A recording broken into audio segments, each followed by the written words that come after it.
అంత ఎమ్మెల్సీలు నిలబెట్టేసి అంత బలం ఉందా? ఎమ్మెల్సీలు నిలబెట్టే అంత బలం తెలుగుదేశంకి ఉందా? మనం మాట్లాడుతున్నప్పుడు కొన్ని చూసి మాట్లాడాలి సార్. మీరు కూడా టక్కని నాగబాబు గారితో కంపారిజన్ కానీ మీకు పౌరుషం వస్తుంది, కానీ పౌరుషం నేను అంటలే. నాకెందుకు పౌరుషం వస్తుంది సార్? ప్రసాద్ గారు, నేను అనేది జనసేనకి ఇవ్వాల్సిన దానిలో నాగబాబు గారికి ఇచ్చుంటారు, టీడీపీ కోటాలో కదా రాధా గారికి ఇవ్వాల్సింది అంటున్నా. నాగబాబు గారు అంటే నాకెందుకు పౌరుషం వస్తుంది ప్రసాద్ గారు? అలా కాదండి, కూటమి ప్రభుత్వం అంటారా, లేదా జనసేన కోట, తెలుగుదేశం కోట, బీజేపీ కోట అంటున్నారా?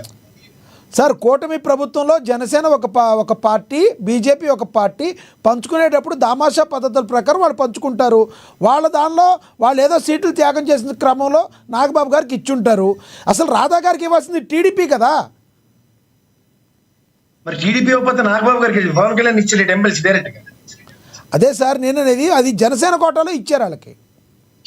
మళ్ళీ కోటాలు ఉండవు ఇక్కడ. కూటమి రైట్, కూటమి ప్లీజ్ కంటిన్యూ. మీ లాజిక్ ఒప్పుకుంటాను, నేను ఒప్పుకున్నాను మీతోనే. అంటే ఇప్పుడు తెలుగుదేశం పరంగానే పవన్ కళ్యాణ్ గారు నాగబాబుకి ఇంపార్టెంట్. నా వాయిస్ నాకే రీసౌండ్ వస్తుంది సార్, చూడండి ఒకసారి. ఇప్పుడు నాగబాబు గారికి సంబంధించింది జనసేన పరంగా కోట ఇచ్చేద్దాం అన్నప్పుడు తెలుగుదేశం రాధా గారిని అక్కర్లేదన్న విషయం డైరెక్ట్ చెప్పినట్టే కదా. మీరు ఒప్పుకోండి, మీరే నన్ను ఒప్పిస్తున్నారు. ఆ కన్సర్న్ లేకే కదా నాగబాబు గారు పవన్ కళ్యాణ్ నాకు ఇంపార్టెంట్ అని తెలుగుదేశం అనుకున్నప్పుడు రాధా గారు ఇంపార్టెంట్ తెలియదు కదా. అందుకనే ఆయన్ని ఇవాళ చూస్ చేసుకునే సిచ్యువేషన్ ఆయనకు వచ్చింది. ప్రజెంట్ అయితే ఇంకా తెలుగుదేశంలో ఉన్నారు. రేపు రాబోయే రోజుల్లో ఎలాంటి డెసిషన్ తీసుకుంటారో చూద్దాం, వేచి చూడవలసిందే. ఇవాళ ఎలక్షన్స్ ముందు ఎలక్షన్స్ కి నేపథ్యాలు క్రియేట్ అవుతున్నప్పుడు స్పాంటేనియస్ రియాక్టివ్ మోడ్ లో చాలా మంది రాజకీయ నాయకులు ఈ పార్టీలోంచి ఆ పార్టీ, ఆ పార్టీలోంచి ఈ పార్టీకి కప్పదాట్లు సర్వసాధారణం. ఈ సర్వసాధారణ ప్రక్రియలో ఆలోచించి ఆచితూచి అడిగేసే సామర్థ్యం కొంతమందికి ఉంటుంది. కాదు, మోహన్ రెడ్డి గారు ఇందాక మాట్లాడుతూ రాజకీయ పార్టీలు అనేవి రాజకీయమే చేస్తే అన్నారు. ఎస్, చూస్తూ చూస్తూ మనకు ఒకటి డ్యామేజ్ అవుద్ది అనుకుంటే మరి రాధా గారిని విడిచిపెడతానికి టీడీపీ ఎందుకు యాక్సెప్ట్ చేస్తుంది? ఇప్పటికి కొంతకాలమే కదా అయింది, ఎంతో కాలం పట్టదు కదా మరి ఏదన్నా ఆయనకి ఇవ్వాలి అంటే. ఈలోపు వేరే పార్టీకి వెళ్ళే అవకాశం ఉందంటారా మీరు? మీ ఇంట్లో మీరు మీ అన్నయ్య అంటారు, మీ అన్నయ్యకి తక్కువ సైకిల్ కొనిచ్చేస్తారు. ఇమ్మీడియట్ రియాక్టివ్ మోడ్ లో మీకు నెక్స్ట్ ఇయర్ కొంటానని నాన్న శత్రుపోతాడా, లేకపోతే మా మంచి నాన్న సినిమా చూపిస్తారు మీరు నాకు. అలాగే ఈయనకి ఈ ఆశల పల్లకిలో ఇప్పటి నుంచి కాదు, ఇంకా ముందు నుంచి ఊరేగిస్తున్నారు ఆయన్ని. ఊరేగిస్తూ కళ్ళ ముందు సామాజిక వర్గ వ్యక్తికి ప్రయారిటైజేషన్స్ కనబడుతుంది. రాధా గారి స్థాయి అంటే రంగా గారు అనే మహోన్నతుడి యొక్క అబ్బాయి అనే ప్రాస్పెక్ట్ లో నేను మీరు చూస్తున్నాం. అలాంటి ప్రాస్పెక్టివ్ కి 1 to 10 స్కేల్లో డౌన్ సైజ్ అవుతుంది అనుకోండి. ఎందుకంటే తెలుగుదేశం అన్నది బ్రాండ్ ఎలా ఉంటుందంటే, ఏరు దాటిన తర్వాత బోడిమాలన్న సిద్ధాంతం కనిపెట్టింది వాళ్ళే. ఇప్పుడు ఆ బోడిమాలను రాధా గారు అవుతుంటే బాధాకరంగానే ఉంటది కదా మాలాంటి వాళ్ళకి. సో ఇక్కడ క్రిస్టల్ క్లియర్ గా కనబడుతున్న మీలాంటి వాళ్ళు కన్విన్స్ అవ్వరు. అది మేమేం చేస్తాం? మాకైతే అర్థమైంది ఏంటంటే తెలుగుదేశం రాధా గారి చాప్టర్ చాలా వరకు క్లోజ్ చేసింది. ఇప్పుడు ఎందుకంటే అదే సామాజిక వర్గ ఈక్వేషన్ లో జనసేనతో బ్రహ్మాండంగా చట్టపట్టాలు వేసుకుని మీరు ఇంకా ఈ 3 ఏళ్ళలో లేకపోతే ఇంకా వాళ్ళు అనుకున్న ప్రకారం 15 ఏళ్ళలో ట్రావెల్ చేయడానికి ఒక వేదిక క్రియేట్ అయినప్పుడు ఏమవుతుంది, రాధా గారు అనే వేదికకి కట్టెన్ రైజర్ పడింది. అందుకని ఆయన చాలా స్ట్రాటజికల్ గా ఈసారి వాళ్ళ సిస్టర్ ని రాజకీయ అరంగేట్రం చేశారు. ఆ అమ్మాయికి ఇప్పుడు సముచిస్తాను జనసేన, లేదంటే తెలుగుదేశమా, లేదంటే వైఎస్ఆర్సీపీ ఆప్షన్ ఎక్స్ప్లోర్ చేసుకోవడానికి ఆవిడకి సుముఖత ఉంటుంది కదా. ఈయన వెనక నుంచి వెనకదన్నుగా పనిచేసుకుంటూ వెళ్ళాడు అనుకోండి, కాకల కార్యాలు గంధర్వులు తీర్చినట్టే కదా. ఆశా కిరణ్ యాక్టివ్ పాలిటిక్స్ కి కంపల్సరీ రాధా గారి స్కెచ్ ఉంది, రాధా గారి ప్రోద్బలం కంపల్సరీ ఉంది. కాబట్టి ఆయన ఆ పార్టీలో ఉన్నప్పటికీ వేరే పార్టీకి ఆశా కిరణ్కి వెళ్ళడానికి బ్యాక్గ్రౌండ్ లో రాధా గారు వర్క్ చేస్తారని మీరు అంటారు. ఎవరికైనా సరే ఇంట్లో ఆడపిల్లంటే నెత్తి మీద దేవత, అది తండ్రికైనా. ఆ అమ్మాయి అయితే ఖచ్చితంగా రంగా గారికి గారాలు పట్టి, అలాంటి అమ్మాయి రాధా గారికి ఇంకో 10 మంది చెల్లెలు లేరు కదా, అక్కలు లేరు కదా, ఉన్నది ఒక్కరితే బంగారు తల్లి. అలాంటప్పుడు బంగారు తల్లిని ఇంట్లో మీ అక్కని మీ చెల్లిని ఎలా చూసుకుంటారు సార్? నేను అలాగే, మీరు అలాగే. ఆయన రాధా అతిథి శక్తే. అందులో అమ్మాయికి ఇన్నాళ్ళు బట్టి గమ్ము నుండి మీరు చాలా క్లియర్ గా అబ్జర్వ్ చేయండి సార్. ఒక లెగసీ ఆఫ్ రంగా గారిని పరిరక్షించుకోవడానికి రాధా గారి ప్రస్థానం కన్నా ఒక అడుగు ఈ బంగారు తల్లితో పడింది అనుకోండి, వెనకన్నా అన్న ఎవరి కోసం పనిచేయండి. ఎవరికైనా సరే సార్, ఇంట్లో ఆడపిల్లల్ని మీరు నేను అనుకున్నట్టు బయట మాట్లాడేది వేరు, ఇంట్లో ఆడపిల్లల్ని కడుపులో పెట్టుకునేది వేరు. తండ్రి, ముఖ్యంగా అన్న.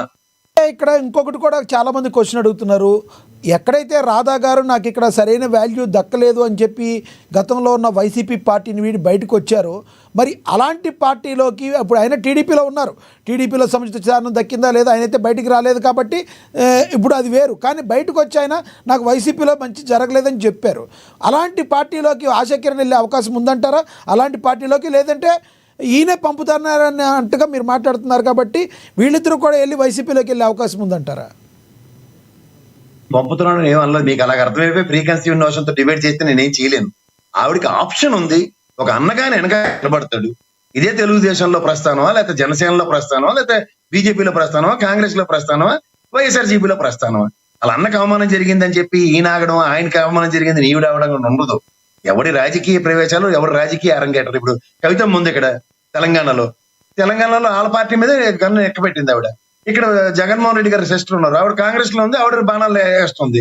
ఇవన్నీ రాజకీయ ప్రస్థానాల్లో ఎవరికి అతీతులు కారండి. ఇందులో చూడవలసిందల్లా ఒకటి, ఈ రాజకీయ నేపథ్యానికి కర్త కర్మ క్రియ ఎవరంటే మహానుభావుడు రంగా గారి ఆశీర్వాదం పొలిటికల్ అరంగేటంలో ఒక బ్రాండ్ డైల్యూట్ అవుతుంది అనుకోండి. ఎవరో ఒకరు ఎప్పుడో ఒక దగ్గర ఏదో విధంగా దాన్ని ముందుకు తీసుకెళ్ళడానికి రాజకీయంగానే ప్రయత్నం జరుగుతుంది. ఇప్పుడు మీరు ఇందాక నేను చెప్తుంది ఏంటి, 18-19 సంఘాలు రాధా గారితో కాపు సామాజిక వర్గ సంఘాలు ఉంటాయి. వాళ్ళందరినీ పరిరక్షించుకోవడానికి ఒక మౌనతమైన స్థానాన్ని రాధా గారు అధిరోహిస్తున్నారు అనుకోండి. నాకు తెలిసి 36-38 ఉంటాయి ఓవరాల్ గా స్టేట్ వైడ్ గా ఈ కాపు సామాజిక సంబంధించి. ఈయన ఎప్పుడైతే ఒక పార్టీతో అలైన్ అవుతాడో ఈ 18-19 మంత్రులే ఆయనతో ట్రావెల్ అవుతుంటాయి. ఇప్పుడు రేపొద్దు ఈయన నాకు తెలిసి పెద్దలు హరిరామ్ జోగయ్య గారు కానీ, లేదంటే ముద్రగారు పద్మనాభం గారు కానీ వీళ్ళ రాజకీయ క్షేత్రంలో కనుమరుగైపోయారు. వయసు రీత్యా పైపచ్చి ఈ భుజస్కంధాల మీద ఈ సామాజిక వర్గాన్ని ముందుకు తీసుకెళ్లే నేపథ్యం సమసమయం పడుతుంది. వాళ్ళందరిలో కొంచెం ఉత్సాహవంతుడు ఈ కుర్రాడు దీన్ని నెత్తికేసుకోండి అనుకోండి, రాధా గారి సామాజిక వర్గ పరిరక్షణ. ఆబ్వియస్లీ ఏముంది, ఫ్యామిలీ నుంచి ఒక రిప్రజెంటేటివ్, వాళ్ళ సిస్టరో లేదంటే వాళ్ళ మదరో ఎవరో ఒకరు. ఇంకో అతను నరేంద్ర కూడా ఉన్నాడు, ఇప్పుడు ఆయన వైఎస్ఆర్సీపీలో ఉన్నాడు. ఏమైంది గారు, ఒక సామాజిక వర్గం అవునన్నా కాదన్నా, ఒక సామాజిక వర్గం కోసం నేను పార్టీ పెట్టలేదని చెప్పిన పవన్ కళ్యాణ్ గారు, అవునన్నా కాదన్నా ఆ సామాజిక వర్గం మొత్తం కూడా పవన్ గారి వైపే ర్యాలీ అనే మాట వాస్తవం. దానిలో చీలికి తీసుకొచ్చే ప్రయత్నం ఏమైనా జరుగుతుందంటారా మీరేమన్నా? అదే నేను చెప్తున్నాను, ఇదే పవన్ కళ్యాణ్ గారికి ప్యారలల్ గా రాధా గారు కూడా అదే నియోజకవర్గంలో పిఠాపురం నుంచి నిలబడి ఈయన ఓడిపోయి ఆయన గెలిచి తర్వాత ఈక్వేషన్స్ లో తెలుగుదేశం పరంగా వర్మ గారు బదులు ఈయనని ఇంటర్ప్రిటేట్ చేసుకుంటే అలాంటిది ఏం జరగలే కదా. ఈయన రాజకీయం ప్రత్యక్ష రాజకీయాల్లో రాధా గారు ఈ రోజు దాకా, ఆ రోజు ప్రజారాజ్యంలో గెలిచిన దగ్గర నుంచి ఈ రోజు దాకా ఆయన ప్రస్థానమే కనబడలేదు ఎక్కడ. మా అయితే 2-3 సార్లు పోటీ తత్వమే తప్ప. సో ఈయనకి నేను ఎప్పుడు చెప్తుంది అదే, సామాజిక వర్గ పరంగా